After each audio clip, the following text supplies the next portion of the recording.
Hi, I'm Luce. Welcome back to my channel. Today I am filming my January wrap up. So I'm going to be going through all the books that I read in January, and I also thought it would be interesting to go through the TV shows and stuff I've been watching and also any games that I've played. So I'm going to put that at the end of the video. So if you're only interested in books, then you can just watch the first part. But yeah, I read 14 books in January, which is mental. I don't normally read that many books in a month, but I ended up binging a series, which takes up quite a lot of the books in the month. But yeah, without any further ado, let's just get into all the books. Okay, so the first book I read this month was actually a reread, and it was Crown of Midnight by Sarah J Maas, which is the second book in the Throne of Glass series. I reread Throne of Glass in December. It was my between Christmas and New Year read, and I decided to start the year off with my Crown of Midnight reread. So I haven't read this series since it was originally released. I enjoyed this series so much when I read it the first time, so I thought it was finally time for a reread. So yeah, this is the second book. This series, I'm sure everyone knows what this series is about, but if you don't, this series follows our main girl Selena, who at the start of the first book is in this slave labor camp, these mines, and she is visited at the start of the first book by the prince and his royal guard, who offer her a chance at freedom if she competes in this competition to be the king's royal assassin. And the series goes from there. Like, I enjoyed the first one, but this one is objectively better. The series does just get better and better from book 2. And I'm so excited to continue my reread of this series because I'm already having so much fun. Okay, and the next book I read is A Soul to Keep by Opal Rain. This is the first book in the Duskwalker Bride series. This is a monster romance, as you may be able to tell from the cover. And I had so much fun with this book. Because this is a monster romance, I thought this was gonna lean more dark romance, but it really didn't. This was actually really soft and sweet and lovely. This follows our main girl Rhea, who lives in this village where she is an outcast, essentially. Her village views her as this bad omen because her family was murdered by demons and she's the only one who survived. So in this world we have demons who murder humans, and then we also have Duskwalkers, which are these kind of mythical beings that nobody really knows too much about, which is what our main guy is. He offers protection to Rhea's village every 10 years in exchange for a companion. And because Rhea's village hates her, they offer her up as the companion to the Duskwalker. And a lot of this series is about their romance. It is about them kind of developing their relationships together and learning to live with each other and just exploring their feelings, and it's really, really sweet and really lovely. There is also some actual kind of fantasy plot that gets introduced towards the end of this book as well, which I was really, really interested in, and I'm excited to explore more in the rest of the series. But yes, I gave this one 4 stars. I also forgot to mention, actually, I gave Crown of Midnight 4 stars as well. I completely forgot to mention that. Okay, and here is where the series binge starts. So I'm gonna just talk about them all together because it's easier, but I read the Bonds That Tie series by J. Brie this month because of my lovely friends Bryony and Caitlin screaming at me to read it.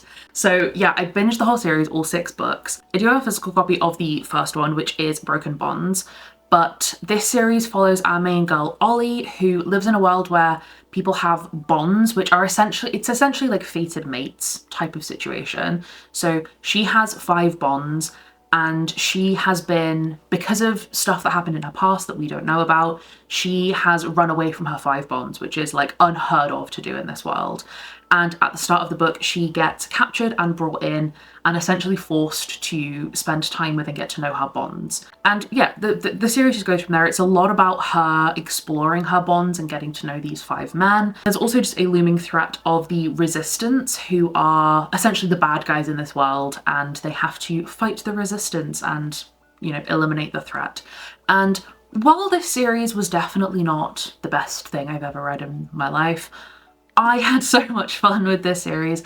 I really, really enjoyed it. I think binging it was a good idea, and also getting to have, I had a group chat with Caitlin and Bryony where we were just talking about the series, and I was telling them every single thought I had in my head while I was reading it, and I think that really enhanced the experience for me. So I had a really good time. I really also want to read more by J. Brie.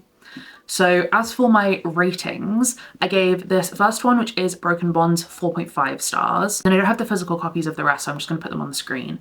But we then have Savage Bonds, which is book 2, which I gave 4.5 stars. Blood Bonds, which is book 3, which I gave 4.5 stars. Then book 4 is Forced Bonds, which I gave a 4 star. Then Tragic Bonds, which is book 5, which I gave a 4.5 stars. And the final book, Unbroken Bonds, I gave a 3.75. I will say, as much as I enjoyed this series, I do think it was too long. I don't think it needed to be 6 books. So the 6th book did drag a little bit for me, which is why it was a 3.75 as opposed to a 4. But overall, I just had so much fun. And I'm really, really glad that I did binge the whole series this month. Okay, and then after I read a load of Broken Bonds books, I then continued my Throne of Glass reread with Heir of Fire. Now, this one, I remember when I first read this book, I didn't love this book. This is the book where the world really starts to open up and we get more character perspectives and more plot stuff developed. Me at 14, I didn't like that. That stressed me out. I was not a fan. Me at 25, obsessed, love it. We get some of my favorite characters introduced in this book. And yeah, I love this book. I love it so much. I gave it a 4.5 stars and I'm so excited to carry on because the next book, book 4, is, from my memory at least, my favorite book in the entire series. Okay, and then I, like most other people in the bookish community, read Onyx Storm by Rebecca Yarros. This is the Target edition that one of my lovely friends in the US managed to get for me and send over. But this is the 3rd book in the Empyrean series, the 4th Wing series, and I had a good time with this book. I had a good time.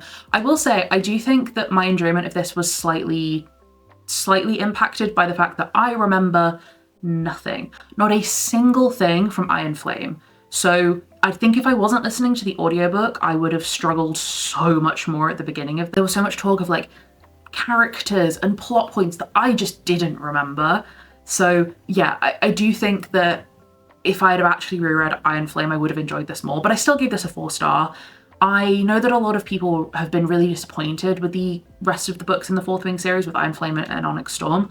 I just find them fun. I turn my brain off when I read these books, so I don't think about the plot holes or, you know, the lack of proper world building or anything. I'm just there for a good time. And I had a good time with this. I said I gave it 4 stars. Okay, and then sadly I have a DNF, which I'm counting in here because I read quite a decent amount of it. It is Chokehold by Lee Rivers and Harley Beck. Now, I am disappointed with this one because I've mentioned a couple times, I read Little Stranger by Lee Rivers last year and was obsessed with it. So when I saw this book, which is a dark stepbrothers romance, I was excited, I was intrigued. And sadly, this just didn't hit for me. I don't know if part of it was because I've mentioned before that I'm not in a contemporary romance mood right now. So I don't know if that impacted my enjoyment that much or what. Got 64% of the way through. So I did make a decent dent into it. I just struggling to care at a certain point. And I think my main issue actually with this book was the characterization of the characters. They got introduced with very specific kind of attributes and characteristics at the start of the book, and I felt like we didn't get any character growth. They just all of a sudden acted like different people at a certain point in the book, and that really threw me off. But I've marked this down as a soft DNF, so I may go back to it at some point when I'm more in the mood for it and see if I enjoy it more. But yeah, this one unfortunately was a DNF at 64% for me. And then I have another book which was influenced by my friend Caitlin, which was The Housemaid by Freida McFadden. I ate this book up. I read this book in 24 hours. I could not put it down. And I didn't think I was a mystery thriller girly. And reading this book has made me think I really want to try and get into more mystery thrillers because I was obsessed. I know that a lot of people who read a lot of mystery thrillers aren't, you know, the biggest Freida McFadden fans, but I think as a newbie, as someone who was just getting into the genre, this book was perfect. It was so quick and engaging and interesting, and I was obsessed with it. I also read the 2nd book this month, which was The Housemaid's Secret. But The Housemaid follows our main character Millie, who is desperate for a job. Yeah, Millie's got stuff in her past that she's trying to just ignore and move past, but it's making it difficult for her to get a job. So she's desperate for anything. So when she gets offered the chance to be a live-in maid for this very rich family, she jumps at the chance.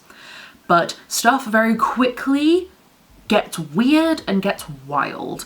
And like I said, I was obsessed with this book. I could not put it down. I gave this book 4.5 stars, and as soon as I finished it, I immediately picked up book 2 and I gave that one 5 stars, which I'm not going to say anything about the plot of that one because I don't want to spoil anything from the first one. But yeah, I loved these books. I have book 3 downloaded on my Kindle right now because they are on Kindle Unlimited, and I am planning on reading that one very, very soon. Okay, and then the last book I read in January was The Raven King by Nora Sakavic, which is one of my favorite books. This series might be my favorite series of all time. It is the All for the Game series, and I reread this one because I am reading through the series and annotating copies for my best friend. So I sadly don't have my annotated copy here because I've already given it to her, so I thought I would show off my beautiful, beautiful special edition that I have of The Raven King. Like, I cannot get over this. I love it so much. But yeah, I think this is my favorite book in the whole series. I love this book. It makes me cry, it makes me laugh, it gives me all the feelings, and I love it so much. I will not stop until all of my friends are reading it. I've got Ruth into it, and I'm working on the rest of my friends, so if any of my friends are watching this, just know that I will be forcing you to read this probably quite soon. But this series follows our boy Neil, who at the start of the first book is running away from his past. He's got a lot of trauma and mystery in his past that we don't find out about until later on, but he is about to finish high school and he is about to run to a different city when he gets approached by the coach of a university sports team. And even though Neil, my dumb boy Neil, knows that he should not accept, he does. And so he enrolled at this university and starts playing in the sports team. And this series, while it is about sports is an important part of this series. It's mainly about, you know, finding your family and finding your people and dealing with your trauma. And it's beautiful. I love it so much. It is so angsty. It is so over the top. It's really silly in parts. And I love it with my entire being. I cannot recommend this series enough. Will not rest until everyone has read it because I need people to feel the love and pain that I have for this series. Now that all the books are done, let's get into the games that I've played. So yeah, if you're only interested in book content, then I would skip this section. But in terms of games, I've been playing League of Legends because I am a dirty, filthy League of Legends player. So I've been playing quite a lot of League this month. I've also been playing Infinity Nikki a lot, which is my kind of go-to cozy game right now. It is an open world Genshin Impact kind of game. It's got a lot less focus on combat.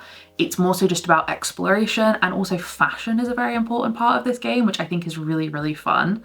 And yeah, this is my kind of I want to chill out and vibe, so I'm playing this game. And then the other game I've been playing, which is a recommendation from my cousin, is Ghost of Tsushima. And this one is set in historical Japan during the invasion of the Mongol Empire, and we follow a samurai who is kind of one of the last samurai seemingly left alive, and he's trying to help the people of Japan deal with this invasion and kind of rebuild the country.